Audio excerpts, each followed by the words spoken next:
Hickok 45 here, your internet shooting companion.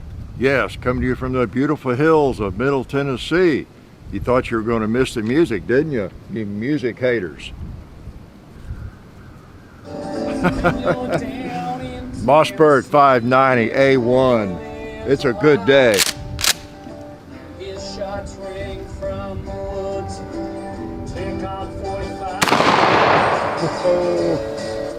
A slug will do it.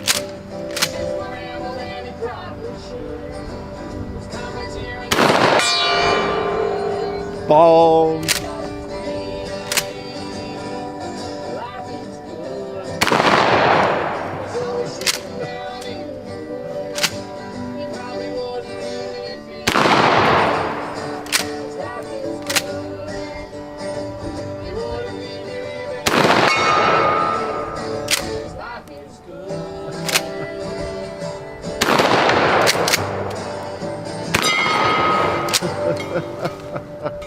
Life is good. Life is good. Yes. Steve Lee saying life is good, and I agree. It's empty. All right. Those are some little slugs. These little short shells from Federal. Let's see, what are they called? They're called shorties. Shorty shot shells. Rifled slug, 1 ounce. Okay. So that's what I'm shooting today, just so you'll know. And appreciate you being here. Yes, Middle Tennessee, the home of Minnie Pearl, actually Sarah Cannon, right? And Smith & Wesson and Beretta. So Tennessee is proud to have all those folks, and was proud, still proud that Sarah Cannon is from here. Minnie Pearl, a lot of you think, well, some old redneck hick gal, right? Yeah, just like a lot of people think about Tennesseans, Southerners in general. It's easier to pigeonhole people, stereotype people. That's kind of the national pastime, isn't it? I used to travel the country a lot, you know, in the 80s, and well, and in recent years as well, but back in the 80s I was flying everywhere, almost, and always getting a cab. Now don't you blow down, Target. And it's windy, if you haven't noticed. And I'd always, you know, chat with the cabbies, and they're interesting people, especially New York City, somewhere like that, Chicago or whatever. And often in talking with people, you get that hee-haw impression of Nashville, but then often you would not. You know, people had actually been here, had been to Tennessee and around, and knew the difference. And that's what you get, you know, people who are, well, let's see, lack sophistication. Now, sophistication just means experience, you know, it's like an experience traveling or whatever. If you've been around a little bit, if you've been out of your county, if you've been out of your state, you know, traveled some, you know, it dispels so many myths, just like everything else. Here I am getting philosophical right away. Same with meeting people. It's easy to be, I get that's where that comes from, some real hillbilly, right, or real redneck in the strictest sense of the word, maybe. Not many of those left around, but, you know, from, say, back up in the hills somewhere, that actually might be a racist or a bigot, okay? And never even met anybody of color or anybody who looks different from them or talks differently, you know, or can do multiplication table. You know what I'm saying? There are people, you know, in that category. Not many. Not many these days at all, really. And then a lot of those people, maybe you have been living up in the hills your entire life or somewhere and haven't gotten out much. Well, maybe you're not an idiot. Maybe you're not a bigot anyway. You were not born a bigot. You don't have to be a bigot, racist, just because you've not had a lot of exposure to the world, right?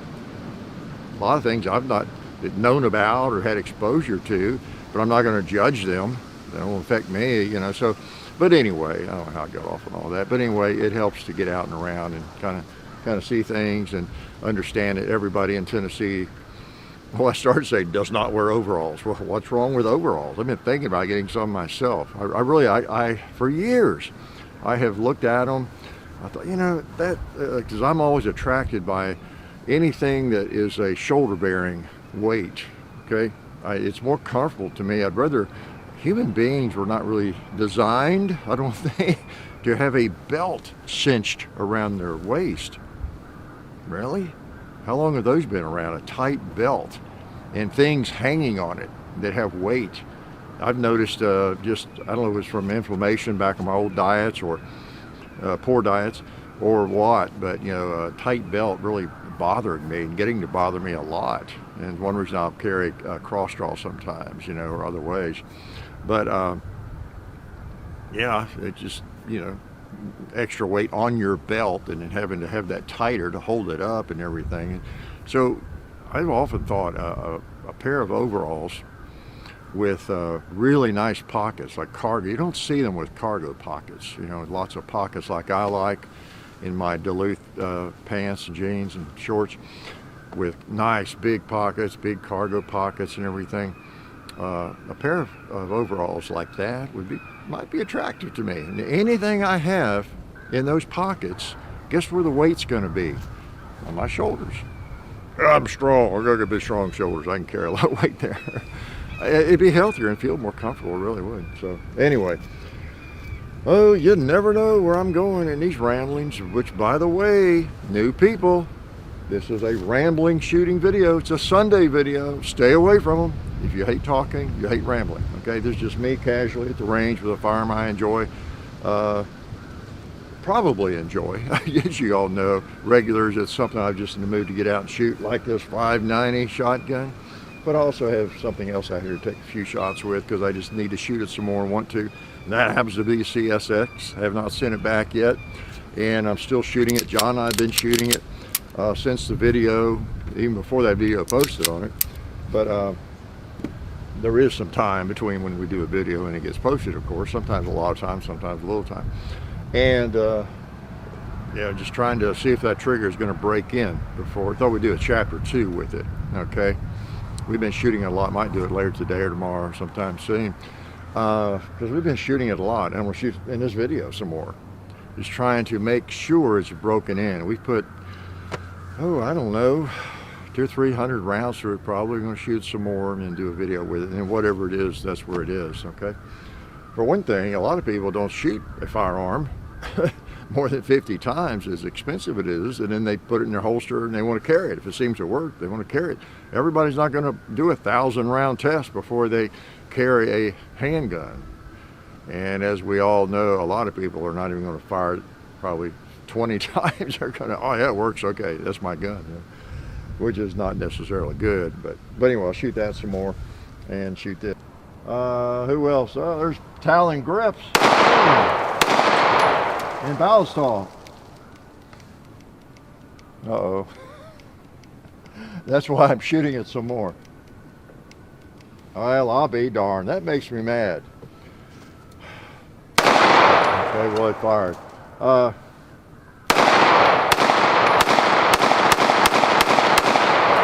Yeah, Talon grips. I just got some in for some of the pro grips for my my Glock 43X. I had the rubber, couple of layers, and I decided the pro grips are my favorite version of Talon grips. Actually, if I was going to go shoot in a shooting match, I'd probably go back to the what do they call them? I call them sandpaper, granular, I think, but the rough, the sandpaper type grips, granular, I believe. That's what I used at first, the first few years. I think it's all they had for the first few years. But the pro grips were kind of a nice compromise. You get a little more traction than with the rubber, and they're still, you know, soft. They're not going to wear on your pants or your skin and all that sort of thing. So nice compromise. And when they first came out, they were kind of speckled, more white in them, you know. But I noticed these most recent ones I've gotten, they're almost black, so you almost can't tell the difference by looking at them. Let's see. No, I don't have that. Yeah, I don't have that one in my pocket. I've got, yeah, here's some of the earlier ones on my SIG P365 XL. That's what I was talking about. The most recent ones I got in, I don't know if they're a little different. These actually, I don't know. But they're blacker now. Okay, for those who are concerned with color and how their firearm looks. It's funny, I've seen videos, comments on in videos where people will say, I can't believe you ugly up a Glock, or you ugly up that gun with those grips. Da, da, da, da. Well, I don't know about ugly. For me, yeah, a Glock's pretty ugly to begin with, or a SIG. Any of your black polymer pistols, they're not pretty. And how are you going to make them uglier, right? Old polymer pistol. So function is what's important to me. Function, how it feels. When I pull it out and shoot it, that's the most important thing, okay? That it fits my hand, it fits snugly, and all that. Looks are secondary. All right. So anyway, what else? I don't know. Gotta shoot some more. It's been a long time, a lot of shots since that has happened. What happened right there. And what happened right there was it was that first reset. You know, I guess I didn't bring it out far enough, and then when I pulled the trigger like I'm doing now, I'm at that first false reset. It didn't pull, and then I actually released it all the way, and it didn't do that. It wouldn't fire. I released my finger off of it totally a couple of times, and it wouldn't fire. And then I kept trying, and it did. But oh well, that's what really bugs me. I thought that we were at a point, and maybe we will be, time we shoot some more and then do the chapter 2, where it wasn't doing that. At least that's the first time it's done that, yeah, for a long time, or for a lot of shots, okay? And it has gotten to the point where John and I both shooting it, doing okay, just like all those first shots. Just go ahead and shoot, does fine.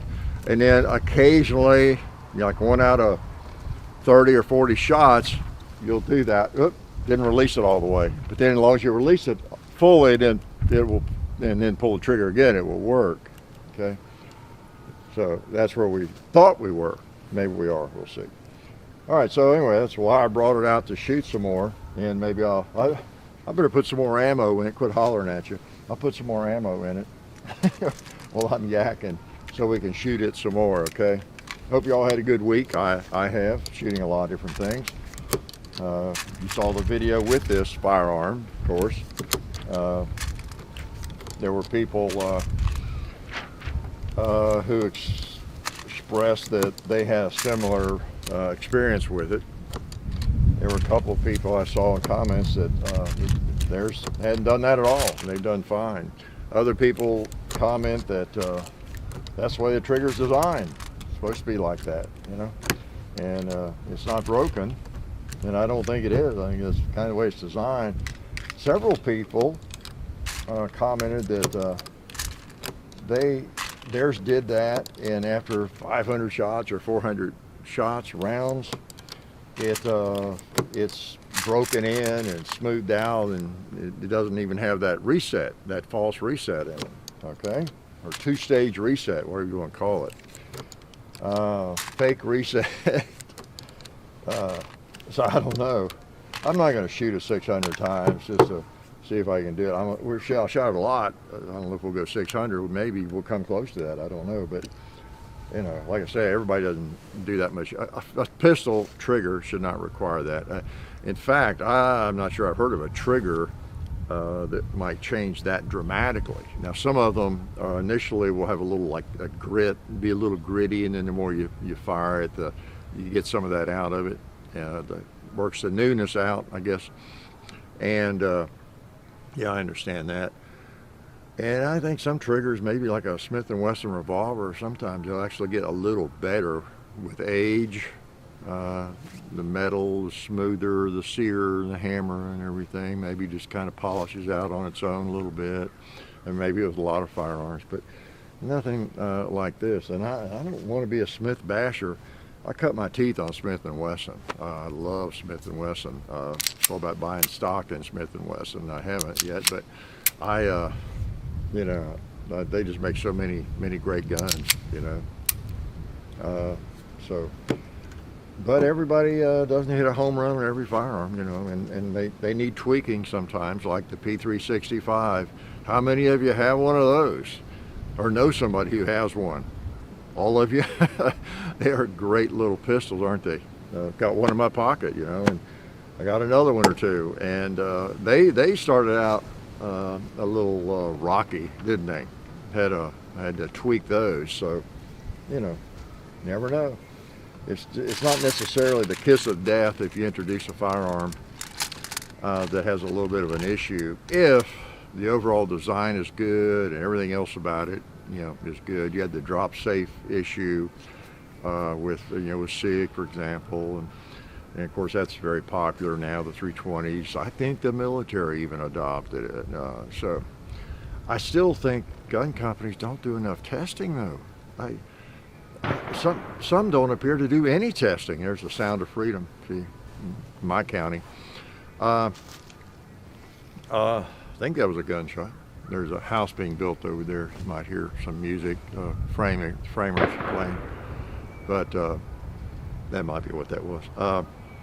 Some gun companies appear to do no testing.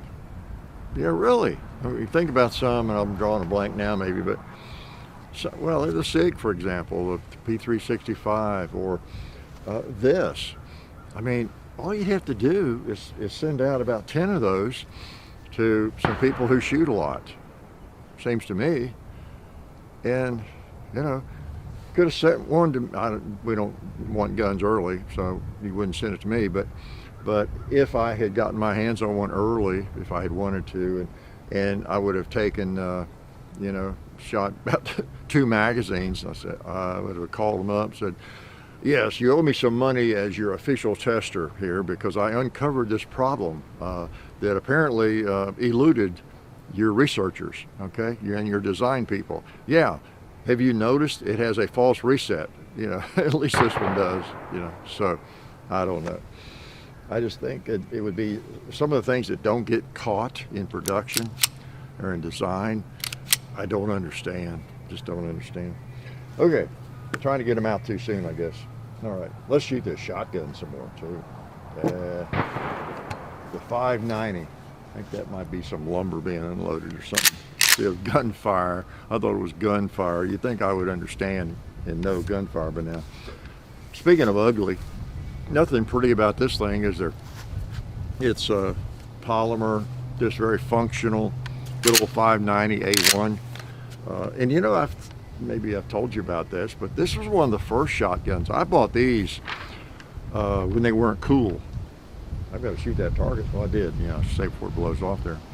But before these were even cool, I had one. And it was, wow. That would have been, I guess it was around, I think it was in the 80s, late 80s. I don't know when they came out, but it might have been the late 80s. You have the retro models now with the wood stock and furniture. Well, that one wasn't retro, but it had the wooden stock and furniture. It was before they even had the polymer, I think. I used to buy some guns from a guy in Nashville, East Nashville, had a FFL and sold guns out of his house. Well, it was legal, even FFL dealer. And he'd come by things occasionally. It was the 80s. Yeah, it was the 80s, yeah. Because I bought my HK Model 93 from him in 80, gosh, yeah, that was mid-80s, I guess, or early 80s on that one. But that's kind of when I knew him, and he had an ad in a local paper back when, that was a thing, and pre-internet days, and I had been thinking about an assault rifle, a Bevo Black rifle, at the time. And that was before other people had those things. Yeah, it was like 80, it would have been about 80. Wow, that's before I moved to the country. That was like 81 or something, okay, 82.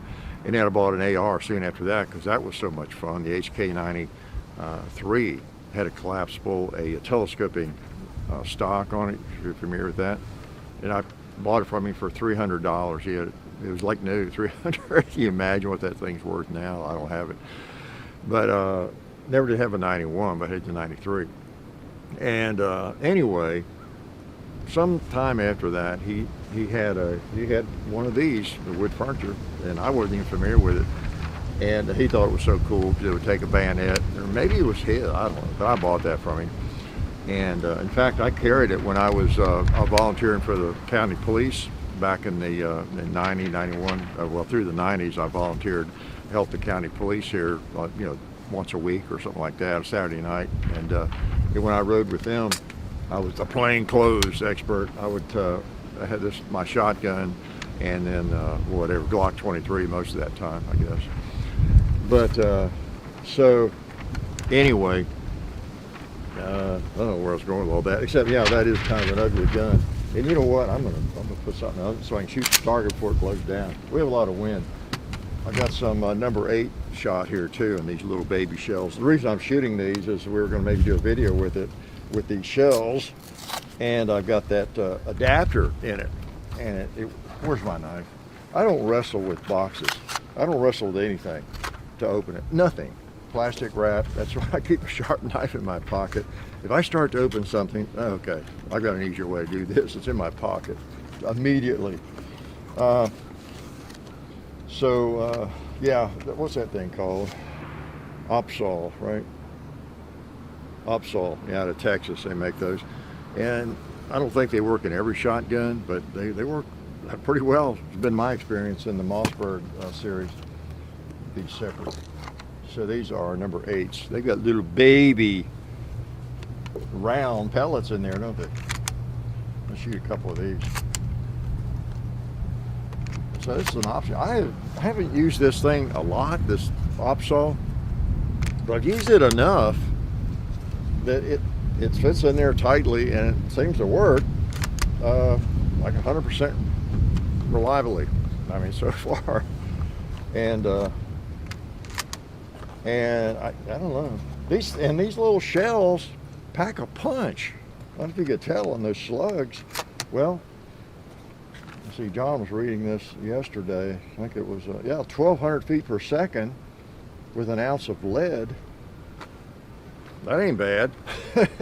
It's not like you're loading up blanks when you put these in there. Now, I don't know what these are. Let's see. These are 1145 feet per second. Oh no, not 1,200, 1145. And 15/16 of an ounce. Okay. So, it's gonna blow away before I get it shot. Excuse me while I blow that target to smithereens. There we go. Yeah, now blow away if you want to. Let's hit the Sonoran Desert badge again. Oh, it's not gonna, I'll shoot the back of it. I got it from behind. All right, enough play. Now let's play over here. That 2-liter.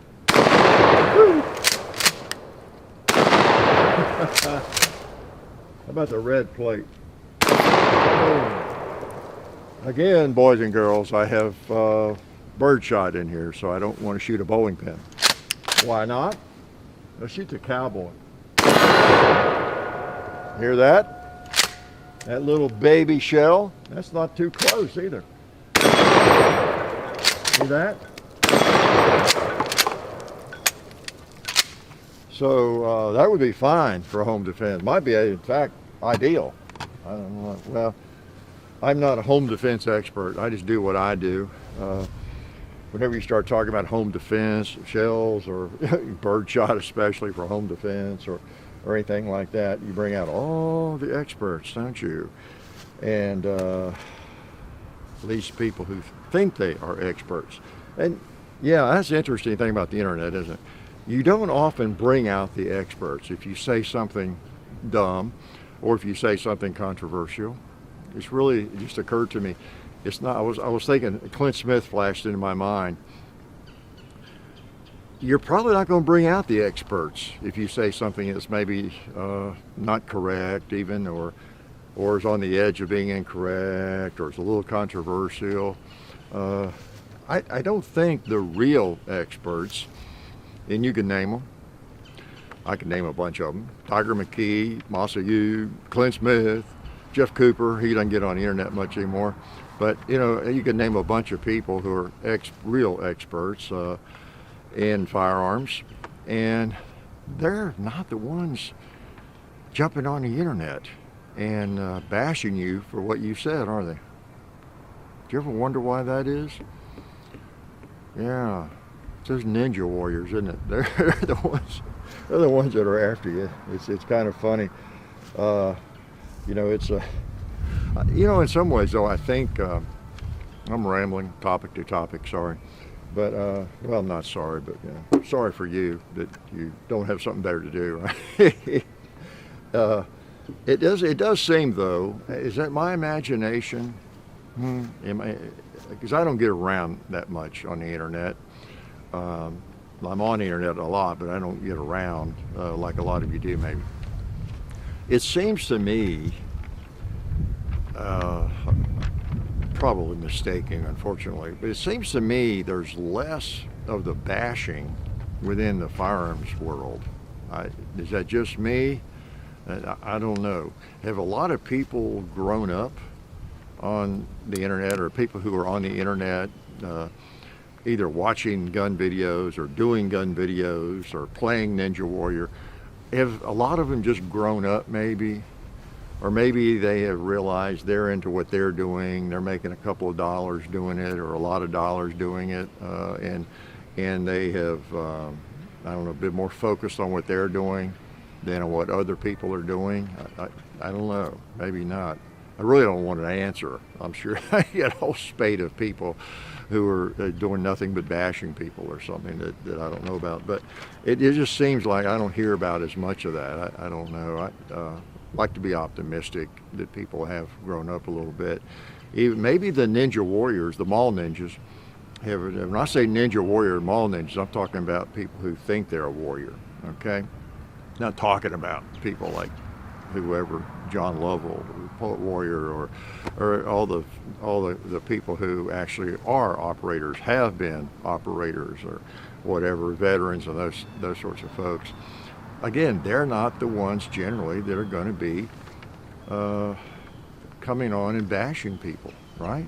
They got their own thing. They have had a life. They have a life, for the most part. There might be some exceptions, but you don't see those people generally as being frustrated that they can't get something going, online, and just frustrated and bouncing around and insulting the people who do, or that sort of thing.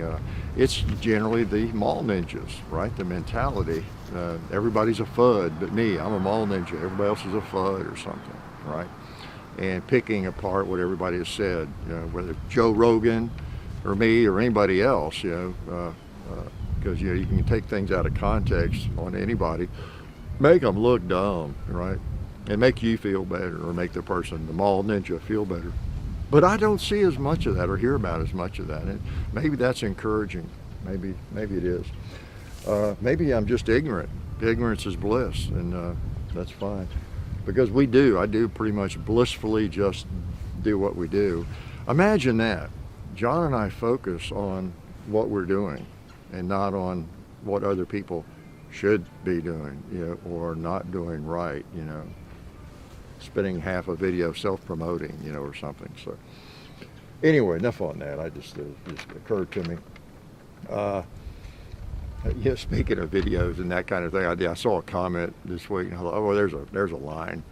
And I don't know if I even saw what the person said. Maybe they had deleted the comment or something. But somebody made a comment that you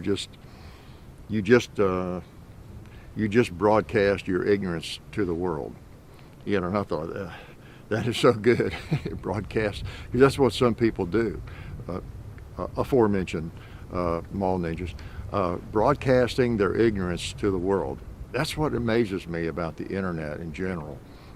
Just keep quiet, and nobody will know that you're eaten up with envy. Just keep quiet, and nobody will know any of that. The old line about opening your mouth and revealing your stupidity. If you're quiet, people might think you're smart, or however it goes. But just don't say anything, because people don't realize how much they reveal in a comment.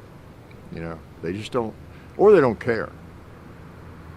Me, I'm going to think about, even if I am like eaten up with envy about something, I'm going to keep it to myself and not leave a comment that reveals it. I'm at least that smart, right? But I'm generally not eaten up with envy, none at all.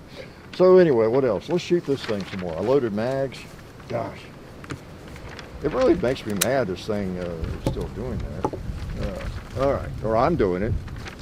I mean, that's one of the things I kind of see is in comments from time to time and around the internet, is that it's a human problem. It's a training problem that you don't know how to operate it. So is that it? Oh, we're gonna do it first shot? Okay, I'm taking my finger totally off.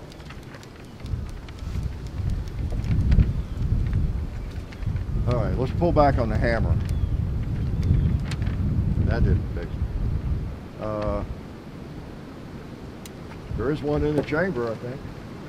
Yeah, there's around the chamber. Hammer's cocked. Safety's not on. Okay, taking the mag out might help. There you go. I don't know. All right, it's getting worse instead of better. There's a round in the chamber. This will be an instant replay. All right, there you go. The gun is designed to just take the mag out, and then you shoot it, then it'll work.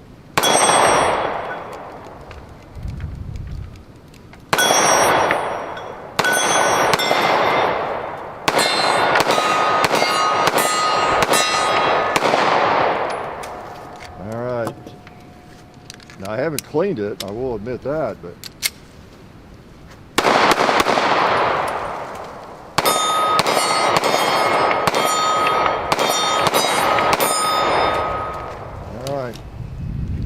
whatever.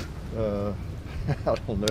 We'll do a chapter 2 or not. I guess we will. I mean, if a gun is actually broken, I've talked about this too many times, but if a gun actually is broken, you know, it's just beyond hope, needs to be fixed. We're not going to waste time doing a video with it and bashing it, you know. But the thing is, it seems like they're all like this. That's the thing. It's like it's designed to be that way, and so.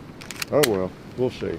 I'll shoot some more after the video, and then we'll decide. Let John shoot some more, and then we'll decide whether to do a chapter 2 with it before we send it back. So, do I have any advice for young people? I think I do. I don't know if it's worth anything. Well, you know, one thing I haven't reminded people in a while, the young people especially, and really everybody, is I'm not a financial advisor, but I think it is so helpful to have this in your mind.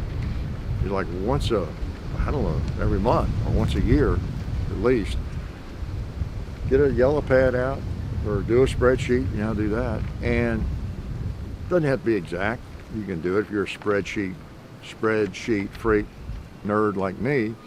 You can get it down to the dollar almost, or close, not dollar, and figure out your net worth. What is your net worth? I think it's a valuable thing to, if you're 16 or something. I don't know, if you're 20, what's your net worth? You may be in the hole, but you need to know that, right? That's valuable to know. Maybe you're, I don't know, just got out of college, you got $60,000 in student debt, you got a car with a car payment, and you got $5,000 in the bank or something. I don't know what you have, but just do the spreadsheet. Just put it on paper, 2 columns. What you have, and don't overestimate it, and then what you owe. You should know that down to the dollar. And that tells you, if you're in the hole, $35,000 or whatever. Or you're to the good, $800, whatever it might be. Count the money in your wallet, in your debt, and then maybe put them aside. A spreadsheet's great because you can save a copy.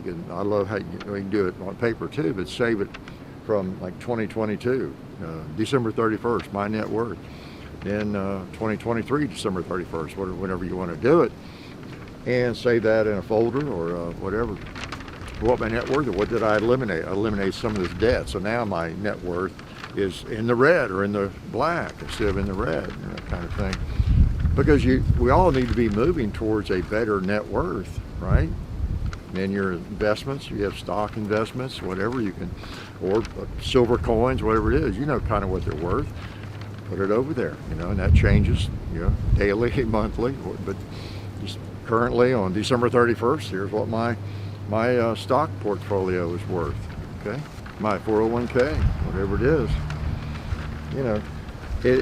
I think it's kind of like weighing yourself regularly. I think at least it's in your mind, before you go into more debt or spend money or don't say what you ought to or that kind of thing. Yeah. A lot of people think they have money. They don't have it budgeted out or divided out, and so they think they have money because you look at their bank account. And I used to be there. Yeah, you might have, I got $8,000, man, in my bank account, or $29,000, whatever it is, in my checking account. Man, yeah, I can buy a car. I got it for down payment. Well, yeah, maybe. How much do you owe? What, have you added up all your payments? Is your furnace about ready to go out? Your transmission ready to go out in your car? Do you have all that taken care of and covered? A category for car appliances? What emergency is coming up? Because for a lot of people, everything's an emergency. Well, your car breaking down is not an emergency. I got news for you. That's going to happen. That's going to happen. Getting sick is going to happen. Kids getting sick, that's going to happen. Nothing really, almost nothing, should be an emergency, right?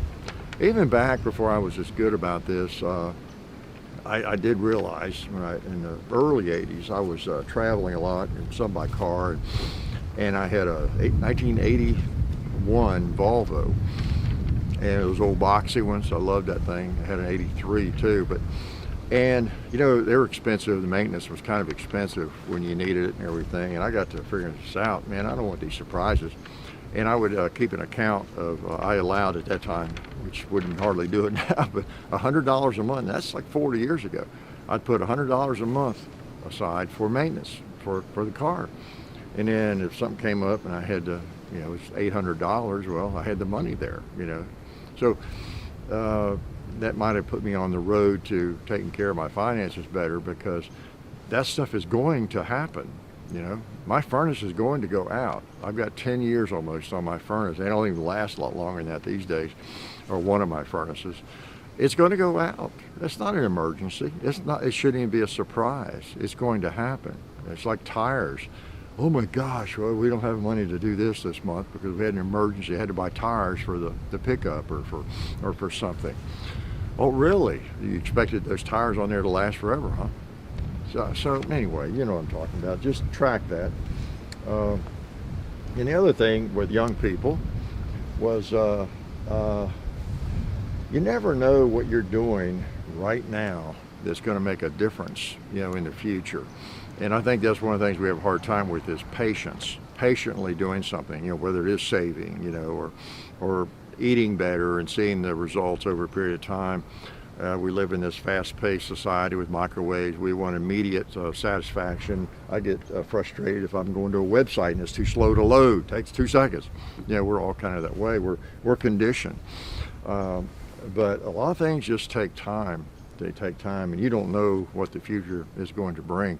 Something you're doing now you don't necessarily enjoy, it could prove to be very instrumental in the future. You just never know. And then, or you might know, you might realize, and should in some cases, realize that you're building on some skill that you're slowly, maybe you want to be an engineer, but you're not enjoying a particular math class you're taking or something, but all of that is going into the mix, and moving you a little bit closer. It might just be like inch a day to that objective of being an engineer. Or if you're in high school, so that you can major in engineering or something, or medicine. I didn't realize, it's just an example of myself, my mother, for some reason, was really wanted me to take typing. Now, I go back, this is back in the 50s, 60s. In high school, actually, there was a high school class. There was typing 1 and typing 2 people would take. And at that time, it was mostly I'll say it was mostly the girls that wanted thinking it'd be secretaries. at that time. We're talking a long time ago. Don't mean to sound sexist. And but there were several guys in there, and I was one of them.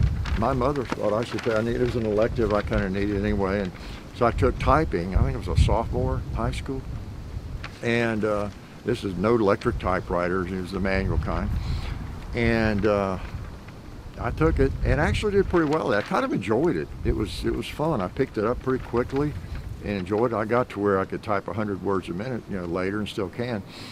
And that's why that's why I still use email a lot. I didn't learn to type 100 words a minute so that I could use my finger, ping, ping, and poke around on a stupid little bitty baby screen. I do it, but if I want to really communicate anything very long, I'd rather go to my email keyboard, and just type it. Because I can type faster than I can think as it is, which doesn't say much, does it? So anyway, I don't know. I got pretty good at it. It was kind of fun. And I didn't realize at the time, but when I got into college, I was able to type because I was an English major, lots of papers to write, and I could type them. And there were some people who couldn't. They had to pay to have somebody type them up. And so, yeah, I never did get to an electric typewriter. Just took the same old manual typewriter that my dad had off to college and used that. And so that was cool. I could type really fast. And that's what drove me to computers. Who knew? Computers weren't even around then, microcomputers. So then around 80, 81, I remember going into a Radio Shack and seeing those things. Like, oh, wow, what do you do with those, but I'd learned a little bit about how word processing worked. I'd seen somebody do it, and I was in a Radio Shack in Franklin, Tennessee one time. I'll never forget. I lived out there, and computer trash 80, I guess I don't know what kind it was, but I TRS 80 was. I put my finger and I was typing on that screen. Of course, it was black screens and the little letters, but I was typing and there was a printer over there. And I was just typing, and the guy came over to ask me to help out. I said, yeah, so whatever I type on this screen, I can print there, right? And I said, yeah, and if I want to change it, I can backspace through it and change the word and print that out, right? How's that for a brilliant question? Dumb question, but it wasn't dumb at the time. A lot of people couldn't have answered that in 1980, 81. And that's cool. That's cool. And so that planted the seed. And I was traveling in the 80s. I started shopping for a microcomputer for that reason, nothing else. I could do anything I wanted to write or needed to write. I could just do that. Cool, extra cool at the time, for the times. And so that led me to computers, basically. I ended up with an Apple II in 1981, guess what? And then the company I was working for was just starting to get interested in developing educational software because the microcomputers were showing up in education and everything. So I was dealing with the book side of it, publishing mostly for a year or two. And then I was using my computer. I learned to use a spreadsheet. What was it? Excel. It was an early version of Excel, but there was another one in a database that I learned to use and was using it to manage my territory, like in 81, 82. And again, this all goes back to that typing class my mother made me take. That skill I developed led me to have an interest in that keyboard and being able to, wow, it was like magic. It was cool to me. And it led to that interest in computers.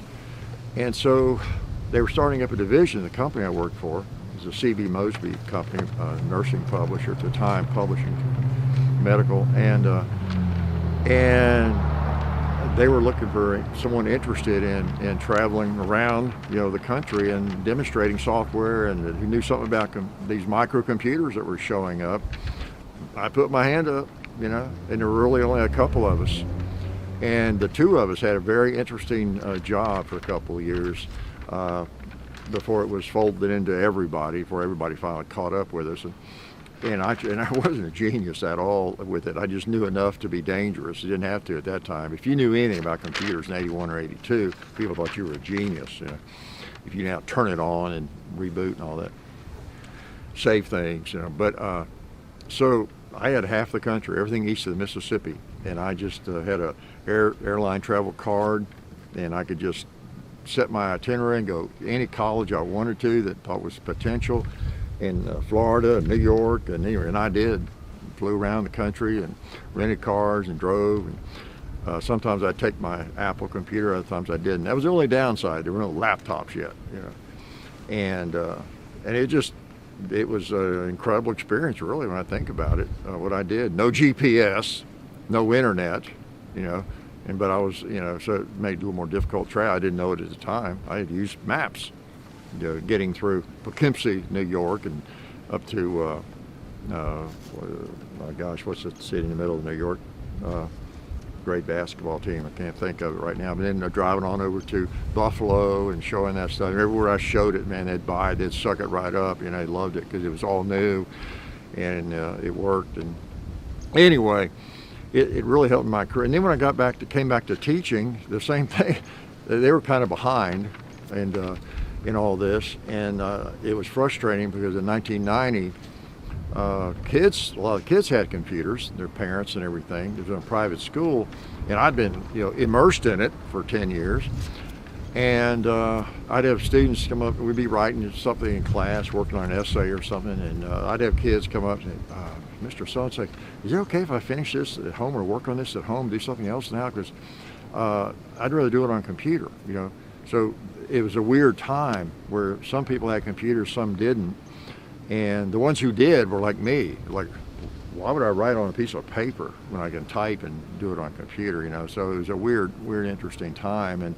But anyway, so we got that laptop program going so that every kid could have access to computers and all that, and I was instrumental in that and had a lot of help with it. But so it led to a lot of interesting pieces of my career, what I'm getting at, just that typing class. Yeah, who knew? Who knew? And even with this, you know, I've never been somebody who was afraid of computers. I was into them before anybody else almost. But now it has surpassed me in a lot of ways. I'm not a techie nut. I never was a programmer. It's just all my peers, most of my peers, and nobody was into a computer, wonder what I was doing, you know. But then again, I don't keep up as much with the phone apps and all that kind of stuff. For me, it's like a Glock, it's like a gun. I saw it as a tool. It works, it's cool, and it made my life simpler. And it worked, and what I was doing with it, but I wasn't approaching it from a kind of a techie, nerdy standpoint of becoming a programmer and every little imaginable thing you could do with them necessarily. But interesting that my mommy making me take that typing class led to all that, and I didn't know that at the time. Obviously, I didn't know.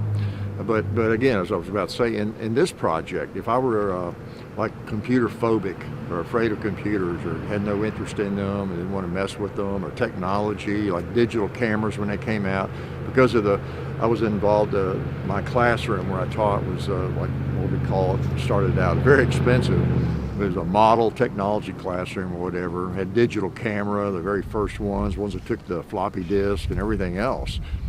And so I was using those myself, buying them myself, and that first video where it's called Colt 45, our first video, which wasn't meant when I did it, oh, here's a Hickok 45 video. That was just me walking over here with my Colt, and I had that in my pocket, which I always did. I'd take pictures of the kids. We'd go off to a camp or we'd go on a field trip. I was the one that would take most of the pictures. So I had a digital picture, and I'd take a bunch of pictures, come back, and then distribute them to the kids' computers so they could have those pictures. But so I just had that little ELF or whatever it was at the time, Canon ELF, I guess, in my pocket, and I was out shooting, and I just pulled it out that day and turned it on, you know, and just bam, shot the buffalo, and yeah, that was the first video that we posted, really.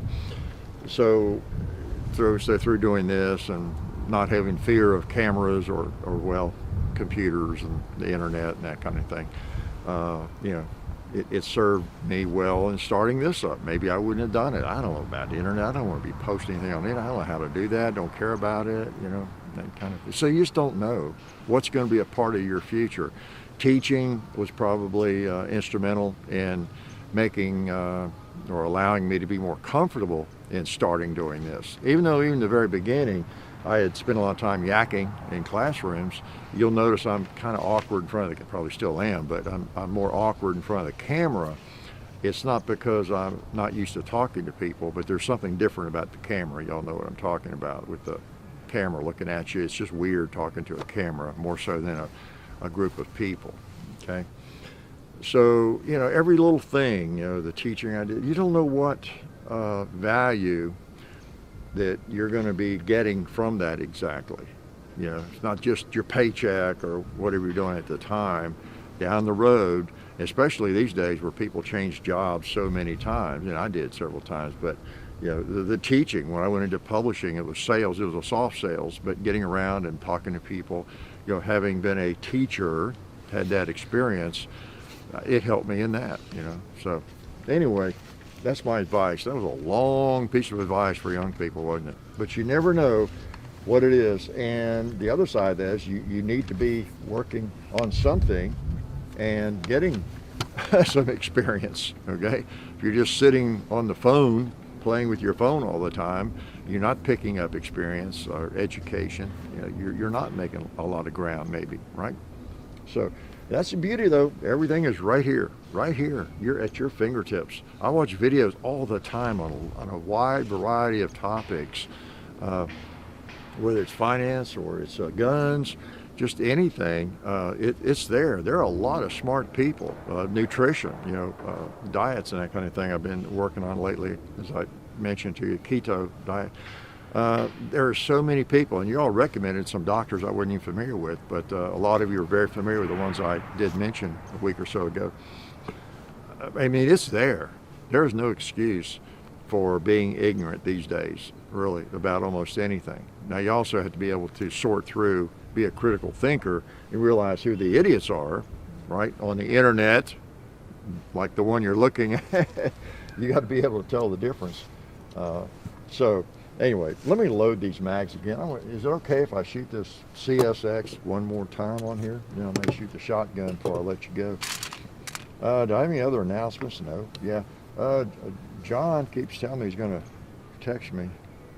He is going to be, maybe he's got one here with me. I've got a new text. Maybe it's John. Oh, I bet that. Well, I do know he is going to be, and I'll let you know more when he lets me know, but where's my loader? There it is. He is going to be at Zany's a lot in March as a host during the week. They have a lot of shows. Almost every night there's something going on. And if you're the host, you tell some jokes, and then you introduce various comics, you know, when there's several people showing up and all that on stage, and you tell some more jokes. So he's hosting, which is a really good experience, and it's great to be doing that at Zany's here in Nashville. So I'm not sure the dates. I think it's mostly like on Mondays and Tuesday nights. I don't know, maybe Wednesday. I don't know, but I'll let you know more about it. But so he's getting pretty funny. He really is. Some pretty good jokes. So if you get a chance to see him, check him out. A lot of people I see ask, why don't you post them on the internet? Why don't you post them on YouTube? Do some your routines on YouTube. Well, you know, a lot of comics don't do much of that. They'll post some old material, maybe as promotion and different things, as they do this for a few years. But the whole thing about being a stand-up comedian, trying to be a headliner and all of that, or whatever level you're at, is you can make a living doing that. For example, a comedian who gets to be a headliner, like the main guy or gal, you know, for the given show. You may have 3 or 4, but then like a music thing, we have 2 or 3 warm-up bands, you know, and then you have the headliner. Well, you can make a living being a headliner, and nobody even, well, not nobody, but most people would not even know your name, okay? You develop a following, people like, you know that, you know, comedians that you like and you follow. If you go to comedy clubs at all, obviously we all know the ones that are on Netflix or something, but there are a world of comedians that travel the country to all these comedy clubs. I mean, they've got somebody there every weekend, right? and you don't even know most of them. You wouldn't even recognize them. But enough people do recognize their names and like them that when they see they're coming to their town, whether it's Peoria, Illinois, or Nashville, Tennessee, they go buy tickets and see them, you know, and maybe fill up the club, you know, and then the next weekend where they go to a full house in Birmingham or somewhere, and again, you might not even know their name, but they're making a living going around, and they're good, they're funny, you know, they're going around the country. So, but they don't have a giant Netflix special, you know, or anything like that, or maybe you haven't seen them on the Tonight Show or anything like that. But there's just a lot of people making a good living, you know, doing that. So that's where John wants to get, you know, to where he can be a headliner. So hope he makes it. I'll just have to start writing him jokes, right? He doesn't like my jokes too much. Mine are a little bit better than his mother's. My wife offers a joke occasionally, but I don't think that let me just put, I'll be kind. She will never be a headliner in comedy clubs, okay? Don't tell her I said that. All right, Smith & Wesson, let's give you another try.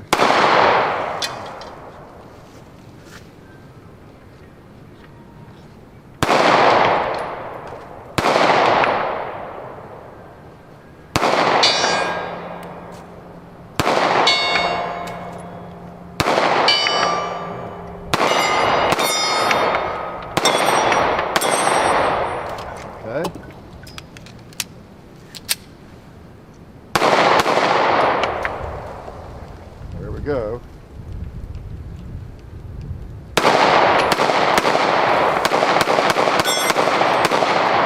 Okay.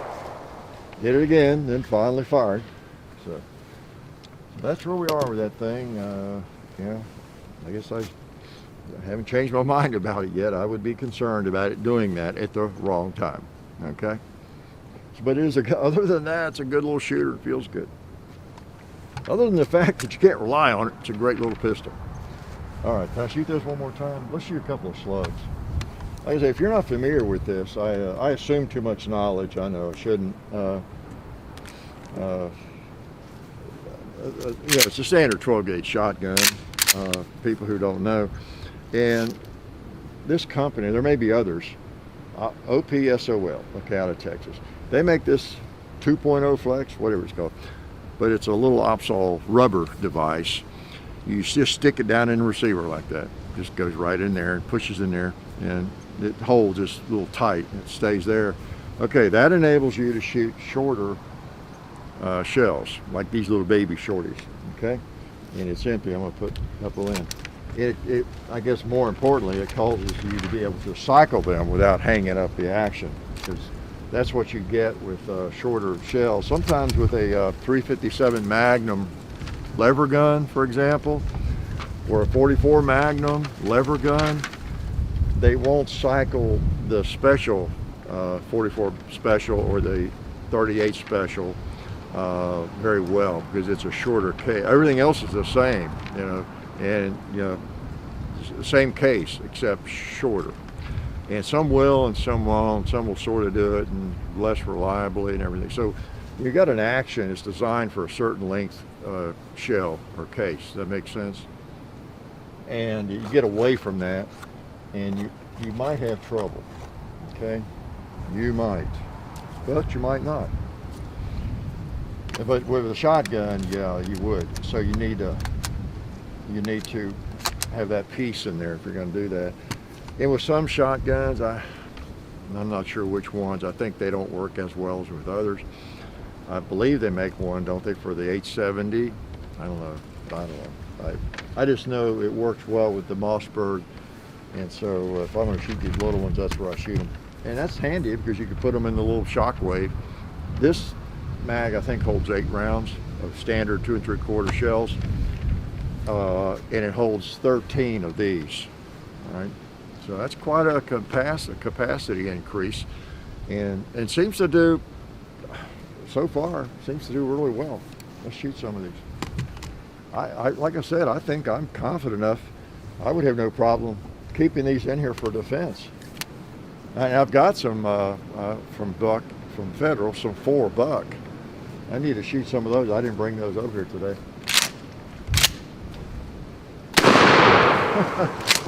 Ah, boy, that paper target's blowing up. Oh, that was a slug, wasn't it? Duh. Why don't I waste a slug on that? Let's waste a couple on the gong. Went left. Well, guess I hit it. Okay.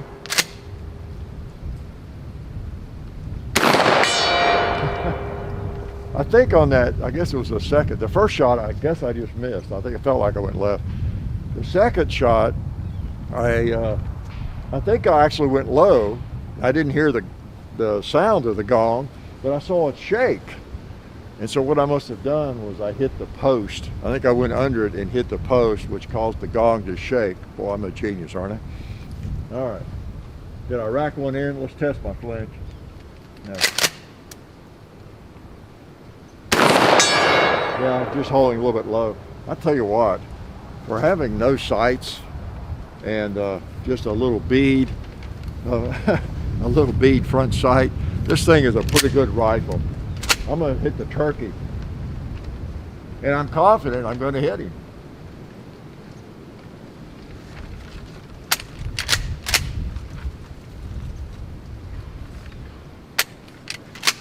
As long as I have a shell.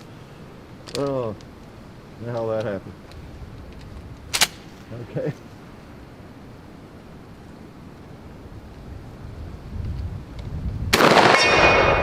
See?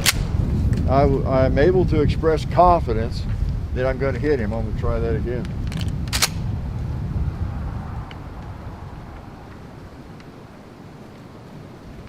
Well, I went just over it. But I mean, you could just lay them in there, with those pathetic sights. I think we need to use this on a range 2 video, don't we? With those small square targets. I think we'll do that. Might take more shots than I want, but I think I could get through and hit those things even with no sights. So sights are overrated. Actually, they're not. But on some firearms, just with an old fixed sight looking down the barrel. My trapdoor Springfield, the long one I have, 1884, I guess, it's like that. You know, the rear sight is off of it. You notice that. Many of you know that firearm, the Buffington sight, whatever. It's got a pretty nice sight, big sight that goes on it, and you can order them. I just haven't done it. You can find them because really just looking down through the notch on that thing, it's right on. So John and I both, we've talked about that. It's my gun, but he said, Dad, I wouldn't put a sight on that thing. For one thing, it's going to mess up the point of aim. Like this, if I look right down the top of that barrel and put the bead, wherever I put the beads, that's where it's going to hit. Well, if I put a high sight on here, even if it's not extremely high, it's just a little like normal, it's going to change it. I'm going to have to hold a lot lower and weird stuff like that. So, don't mess up something that already works. Don't mess up a good thing. Okay, I guess I've yacked enough, and let's see, was there anything I needed to tell you? Probably not. But I guess not. I'll save anything important for next week. So we appreciate everybody that helps us and that you all support them, and you tell me often that you do. I appreciate that, and keeps us going, and we're having fun. We're having fun. We've been very fortunate in the last, really through the winter for the most part. There has been almost every week, at least weeks that John's been in town. He's been out traveling some, but most weeks, looking at the weather, there's a day, sometimes it's just one day, that's pretty nice, for a winter, or 2 days, like last week and then this week. We've had a couple of days, really nice weather. Now it's going downhill from here, but I've been able to pick out a day or one of 2 days most weeks and come over here and enjoy shooting something I want to shoot, enjoy talking to you, you quiet bunch out there that never talk back until you get to the comments, right? So I really appreciate everybody that watches and supports us, and I still have a problem with comments. I don't know what it is. I have looked at the settings and everything. I still see comments being filtered out for like no reason. I just don't know. There's nothing there, names or terrible language. There's just nothing for them to be filtered. I've asked our rep about it at Google, and I've changed settings a couple of times, and I don't know what it is. I do have like filter words, of course. You can, if you don't know that, if you have a YouTube channel, you can put filter words that will cause you to have to approve anything if that name or something is used. I learned that early on. There were some other YouTubers, in addition to my name, but there were real name, but there were YouTubers that people were just wanting to bash all the time, about something, or they get in an argument with them and get to fussing with them, and then come over to our channel, and since they had been blocked on their channel, they come over to our channel and want to say something mean about something. I've never put up with that crap. So we just filter out unfortunately you can't even say something nice about some YouTubers because of that, just to keep people from bashing them. That's been my policy since the beginning, that you're not going to use our channel to bash other YouTubers, other people online that you just whatever have a beef with. And I'm sure that happens, on other channels, or somewhere probably on the internet. People find places to bash whoever they want to bash, but not in our stage, not in our living room. It's not going to happen. Even if it's people I don't like, even if it's YouTubers that hate me or bash me, you're not going to come on our channel and bash them. Okay, I graduated, I don't know how I did it. It only took me, I think, 12 years to get through 7th grade, but I graduated finally from middle school. Okay, there's a lot of middle school mentality on the internet, and we see it, right? We see it in gun channels, you see it in food channels, you see it in car channels, or whatever it is. But I'm not going to participate in that, and even if I want to, even if I'm tempted to, people are ganging up on somebody that I don't like either. That's not me. I'm not going to pile on. I'm not going to. So, it's middle school was a long time ago. I ain't the most mature person in the world, but I graduated from middle school, and I left my middle school ways behind at that time. I think I tried to. And I think most of you all have as well. We have a very mature core group of viewers and supporters. It's pretty obvious because most of you come to the Sundays, and I see a lot of sharp people, a lot of really useful information too. Y'all pass along. Appreciate it. A lot of vets. John and I talk about that occasionally. How post a video on the M60 or an M16 or whatever it might be, AK. There's so many people will post who've had experience with those guns, real experience. You can tell they're not mall ninjas, and they have serious experience with a lot of interesting firearms, and they share their experience, whether it's an M14 or whatever it might be, or if some of the foreign guns other countries used.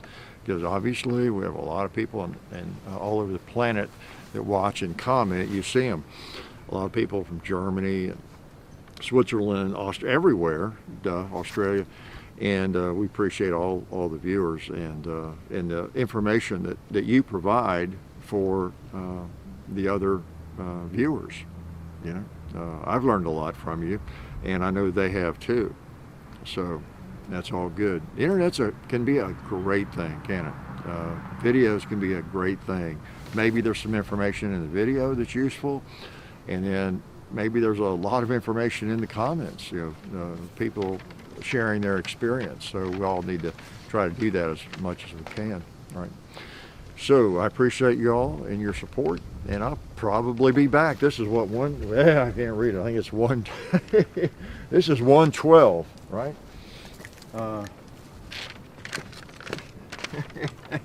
Yeah, this is 112, I believe. Yeah, 112 times I have come out and shared my idiocy with you on Sundays. Actually, I've come out about 2,500 times and shared my idiocy with you, but on the Sunday video shoot around, that's 112. Seemed like we just started. It's amazing. I think I did maybe the first one right here, and then the very next week we were off to a SHOT Show, maybe, and it was in the desert. We were at, because I saw that gun. I remember a cap pistol that I bought on the road. I think I bought it in Tombstone, and then we went up to Tucson. Yeah, old Tucson, and did the video, because I didn't want to miss one, just starting out. So he did either one or two here, then January, I guess, and then went up out west to SHOT Show and on the trip. We don't just do SHOT Show when we go to other places, and SHOT Show is just a part of it. But I remember we were trying to find a place there at Old Tucson, the Old Tucson studios where a lot of the Western movies were made, and just sat out there and had that gun. And I think we were out there like 2 weeks. Also did another one, I think, and we found a place on the side of the road, a little area park, sat on a rock around the rattlesnakes, and with that same gun, I believe, and did that. So maybe I'll bring that gun out, celebrate the 2 years, right, of doing these crazy Sunday videos. So anyway, this one, I probably set a record, hour and a half of gabbing. Sorry about that. We will see you next Sunday, I hope, and I hope right here, okay? Hope we'll have some good weather. If not, we'll be in the barn, but I'll be here. Life is good.